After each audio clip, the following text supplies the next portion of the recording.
हाँ जी मेरे प्यारे दोस्तों, आप सभी का फिर से एक नई वीडियो में स्वागत करता हूँ। और आज की इस वीडियो में बात करने वाले सबसे इम्पोर्टेंट टॉपिक भाई आपके लिए 30 महत्वपूर्ण बहुविकल्पी ला चुके हैं क्लास 12 का हिंदी का 2024 में। जितने भी बोर्ड परीक्षा देने वाले हैं उनके लिए भाई 10 नंबर पक्का आज हो जाने वाला है। ठीक है, आपको 30 बहुविकल्पीय प्रश्न लाया हूँ जो आपके लिए बहुत इंपॉर्टेंट है। ठीक है, तो चलिए हम लोग पहला बहुविकल्पी पर चलते हैं। ठीक है, पहले प्रश्न पर चलते हैं कि पहला प्रश्न आपको क्या कर रहा है। ठीक है, पहला प्रश्न देखिए क्या कर रहा है कि आवारा मसीहा नामक जीवनी विधा की रचना लेखक हैं। ठीक है, आवारा मसीहा जो नामक जीवनी के विधा की रचना के लेखक हैं धर्मवीर भारती, उपेंद्र नाथ अस्क, यशपाल या विष्णु प्रभाकर। ठीक है, तो आपके आवारा मसीहा कराए तो आवारा मसीहा जो जीवनी विधा, देखिए जीवनी विधा की है। ठीक है, याद रखिएगा आवारा मसीहा किस कौन विधा की, जीवनी विधा की। ठीक है, जीवनी विधा।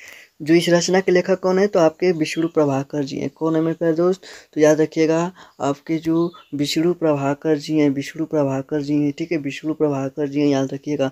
दूसरा है कि निम्नलिखित में से कौन सी रचना उपन्यास नहीं है। ठीक है, तो परीक्षा गुरु भी क्या है, उपन्यास है। तितली भी उपन्यास है, गबन भी उपन्यास है। आपके कौन सा है तो अशोक के फूल उपन्यास नहीं है। ठीक है, ये आपका नहीं है, उपन्यास नहीं है। ठीक है, अगला है कि प्रेमचंद का उपन्यास नहीं है, प्रेमचंद का उपन्यास नहीं है। ठीक है, तो प्रेमचंद का गोदान भी है, निर्मला भी है। ठीक है, रंग भूमि भी है, लेकिन त्यागपत्र नहीं है। ठीक है, त्यागपत्र नहीं है, प्रेमचंद का उपन्यास त्यागपत्र नहीं है। चलिए अगला क्वेश्चन है कि हिंदी का पहला मौलिक उपन्यास है, हिंदी का पहला मौलिक उपन्यास है। ठीक है, परीक्षा गुरु, गोदान या गुनाहों का देवता या चित्र लेखा। ठीक है, तो हिंदी का पहला मौलिक उपन्यास। ठीक है, बताइए कमेंट बॉक्स में, बताइए क्या होगा। ठीक है, तो आपका सही उत्तर हो जाएगा परीक्षा गुरु। परीक्षा गुरु जो है आपका पहला मौलिक उपन्यास है। ठीक है, परीक्षा गुरु जो है आपका पहला मौलिक उपन्यास। ठीक है, अगला है पांचवा क्वेश्चन है कि क्या बोलूं क्या याद करूं, क्या बोलूं क्या याद करूं किस रचना की विधा है। ठीक है, संस्मरण, डायरी, आत्मकथा या यात्रा वृत्त। ठीक है, तो क्या भूलूं क्या याद करूं, क्या भूलूं क्या याद करूं आपका आत्मकथा विधा की रचना है, आत्मकथा हो जाएगा। ठीक है, आत्मकथा हो जाएगा। ठीक है, इंदुमती है, इंदुमती है। ठीक है, प्रथम कहानी हो जाएगी। ठीक है, इंदुमती जो है प्रथम कहानी है। ठीक है, इंदुमती क्या है, प्रथम कहानी है। ठीक है, ओके ओके मेरे प्यारे दोस्त, वो बता दो जितने भी चैनल पर हैं चैनल को लाइक भी कर दीजिए।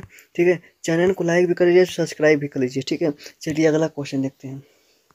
अगला क्वेश्चन है कि दिनकर के पत्र का प्रकाशन वर्ष है, दिनकर की पत्र का प्रकाशन वर्ष है। ठीक है, इसको आपको क्वेश्चन नंबर 7 डालकर, क्वेश्चन नंबर 60 डालकर आपको कमेंट बॉक्स में आंसर बताना है इसका। ठीक है, आपको कमेंट बॉक्स में इसका आंसर बताना है क्या होगा। ठीक है, 8वां क्वेश्चन देखते हैं। महिला आंचल किसका उपन्यास है, महिला आंचल किसका उपन्यास है। ठीक है, ठीक है, तो महिला आंचल आपका कौन सा, वृंदावन लाल वर्मा, भगवती शरण वर्मा या फरीश्वरनाथ रेणु या मुंशी प्रेमचंद। तो महिला आंचल मेरे प्यारे दोस्त, महिला आंचल है आपका फरीश्वर नाथ रेणु। ठीक है, फरीश्वर नाथ रेणु जी का महिला आंचल उपन्यास है। ठीक है, अगला है कि कूटज निबंध संग्रह के लेखक है, कूटज निबंध संग्रह के लेखक हैं आचार्य रामचंद्र शुक्ल, बालकृष्ण भट्ट, हजारी प्रसाद द्विवेदी या राजा लक्ष्मण सिंह। ठीक है, तो कूटज निबंध के जो आपके कूटज निबंध जो लेखक हैं जो है आपका मेरे प्यारे दोस्त हजारी प्रसाद द्विवेदी जी, हजारी प्रसाद द्विवेदी जी हैं। ठीक है, हजारी प्रसाद द्विवेदी जी, याद रखिएगा। अगला प्रश्न देखते हैं, अगला प्रश्न हम देखते हैं मेरे प्यारे दोस्त। अगला प्रश्न क्या कर रहा है कि इंदुमती कहानी। ठीक है, इंदुमती कहानी के लेखक हैं, इंदुमती कहानी के लेखक हैं। ठीक है, तो इंदुमती कहानी के लेखक किशोरी लाल गोस्वामी जी हैं, याद रखिएगा किशोरी लाल गोस्वामी जी हैं इंदुमती कहानी के लेखक। ठीक है, कौन है, किशोरी लाल गोस्वामी। ठीक है मेरे प्यारे दोस्त, ओके ओके मेरे प्यारे दोस्त। ठीक है, प्रश्न नंबर 11 करा कि ध्रुव स्वामिनी। ठीक है, ध्रुव स्वामिनी नाटक के लेखक हैं, ध्रुव स्वामिनी नाटक के लेखक हैं।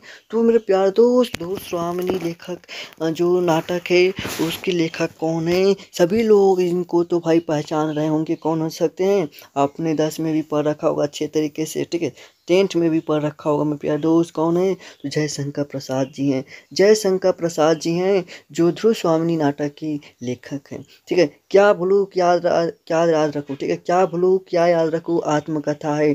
ठीक है, क्या भूलूं क्या याद रखूं आत्मकथा है, किनका है तो आपके हरिवंश राय बच्चन जी का है। क्या भूलूं क्या याद करूं। ठीक है, क्या भूलूं क्या याद करूं हरिवंश राय बच्चन जी का है। अगला क्वेश्चन देखते हैं, अगला क्वेश्चन क्या है, अगला क्वेश्चन है बाल भट्ट की आत्मकथा, बाल भट्ट की आत्मकथा किस विधा की रचना है? बाल भट्ट की आत्मकथा सबसे इम्पोर्टेंट क्वेश्चन है। बाल भट्ट की आत्मकथा किस विधा की रचना है? तो आपके हो जाएगा उपन्यास, जो उपन्यास विधा की रचना, याद रखिएगा उपन्यास, बाल भट्ट की आत्मकथा उपन्यास विधा की रचना हो जाएगा। ठीक है, ओके। भाग्य और पुरुषार्थ के लेखक हैं, भाग्य और पुरुषार्थ के लेखक हैं। ठीक है, भाग्य और पुरुषार्थ के लेखक हैं तो जनेन्द्र कुमार जी हैं, भाग्य और पुरुषार्थ के लेखक जनेन्द्र कुमार जी। ठीक है, अज्ञेय के तार सप्तक का प्रकाशन किया। ठीक है, अज्ञेय ने तार सप्तक का प्रकाशन कब किया? अज्ञेय ने तार सप्तक का प्रकाशन कब किया? ठीक है, तो अज्ञेय ने तार सप्तक का प्रकाशन 1943 ईस्वी में किया, याद रखिएगा 1943 ईस्वी में। ठीक है, ओके। अगला क्वेश्चन देखते हैं।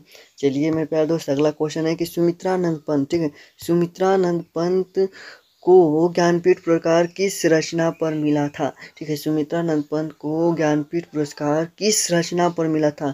ठीक है, तो याद रखिएगा चिदम्बरा पर आपको उनको जो ज्ञानपीठ पुरस्कार मिला था चिदम्बरा पर। ठीक है, अगला है कि कामायनी महाकाव्य में सर्गों की संख्या है। कामायनी महाकाव्य में सर्गों की संख्या है तो याद रखिएगा 15 है। ठीक है, कामायनी महाकाव्य में सर्गों की संख्या कितना हो जाएगा? 15 हो जाएगा। ठीक है, हिंदी का प्रथम कवि माना जाता है, हिंदी का प्रथम कवि माना जाता है किसको? तो याद रखिएगा सरहप्पा को। ठीक है, सरहप्पा को हिंदी का प्रथम कवि माना जाता है। ठीक है, आपका कम समय लूँगा, सिर्फ आपका 6 से 8 मिनट, मतलब मुश्किल से 8 मिनट लूँगा कि आपको 8 मिनट में सभी क्वेश्चन को बता दूंगा। ठीक है, ठीक है, ओके। चलिए अगला क्वेश्चन देखते हैं। अगला क्वेश्चन क्या करा है कि ठीक है, हरी घास पर क्षण भर। ठीक है, हरी घास पर क्षण भर कृति निम्नलिखित में से किसकी है? हरी घास पर क्षण भर कृति निम्नलिखित में से किसकी है? ठीक है, याद रखिएगा अज्ञेय जी का हरी घास पर क्षण की कृति अज्ञेय जी का है। ठीक है, मैथिली शरण गुप्त की महाकाव्यात्मक कृति है। ठीक है, तो मैथिली शरण गुप्त की महाकाव्यात्मक जो कृति है कौन सी हो जाएगी मेरे प्यारे दोस्त? याद रखिएगा साकेत हो जाएगी। ठीक है, मैथिली शरण गुप्त की महाकाव्यात्मक कृति जो है साकेत हो जाएगी। ठीक है, अगला है कि बाल भट्ट की आत्मकथा के लेखक हैं। ठीक है, बाल भट्ट की आत्मकथा के लेखक कौन है? ठीक है, कमेंट करिए कौन है भाई प्यारे दोस्त, कौन है? ठीक है, तो हजारी प्रसाद द्विवेदी जी हो जाएंगे। बाल भट्ट की आत्मकथा के लेखक हजारी प्रसाद द्विवेदी जी हैं। ठीक है, ओके। अगला क्वेश्चन देखते हैं। चलिए अगला क्वेश्चन देखते हैं मेरे प्यारे दोस्त। अगला क्वेश्चन क्या करा है कि तितली उपन्यास की रचनाकार हैं। ठीक है, तितली उपन्यास के रचनाकार हैं। ठीक है, तो जयशंकर प्रसाद जी हैं, याद रखेंगे। ठीक है, तितली उपन्यास के रचनाकार जयशंकर प्रसाद जी हैं। ठीक है, नमक का दरोगा कहानीकार हैं। ठीक है, नमक का दरोगा के कहानीकार हैं। ठीक है, नमक के दरोगा का कहानीकार हैं तो प्रेमचंद जी है। नमक का दरोगा याद रखिएगा प्रेमचंद जी है। ठीक है, यामा रचना किसकी है? तो यामा रचना मेरे प्यारे दोस्त वो है मेरे प्यारे प्यारे कवियत्री महादेवी वर्मा जी की है। ठीक है, यामा रचना। अगला क्वेश्चन देखते हैं। अगला क्वेश्चन भी बहुत शानदार है कि अग्नि का उड़ान पुस्तक के रचनाकार हैं। अग्नि की उड़ान के पुस्तक के रचनाकार है तो अग्नि की उड़ान डॉक्टर APJ अब्दुल कलाम जी लिखे हैं। अग्नि के उड़ान के रचनाकार कौन है? तो डॉक्टर APJ अब्दुल कलाम जी हैं। ठीक है, तुलसी ने श्री रामचरितमानस, ठीक है, तुलसी ने श्री रामचरितमानस की रचना की है। ठीक है, किसमें की है? तो अवधि में की है रामचरितमानस की रचना। रामचरित यानी कि राम अवध, लिखिएगा राम अवध, जानिएगा राम का जन्म अवध में हुआ था यानी कि अवधि में। ठीक है, इस तरह याद रखिएगा। ठीक है, हिंदी का प्रथम नाटक है। ठीक है, तो हिंदी का प्रथम नाटक है नहुस। ठीक है, हिंदी का प्रथम नाटक है तो नहुस, याद रखिएगा। ओके, चलिए अगला क्वेश्चन देखते हैं। अगला क्वेश्चन अब आपके लिए इसका स्क्रीनशॉट ले लीजिए मेरे प्यारे दोस्त, स्क्रीनशॉट। और इन तीनों का आपको कमेंट करके बताना है कमेंट बॉक्स में क्या होगा। ठीक है, और बता दो जितने भी चैनल पर नए होंगे चैनल को लाइक कर लीजिएगा, सब्सक्राइब कर लीजिएगा। ठीक है, ओके। फिर मिलते हैं एक शानदार वीडियो में। जय हिंद, जय भारत। और आपके लिए और खास आने वाले हैं आपकी ये बोर्ड परीक्षा के लिए 2024 के लिए। ठीक है, ओके।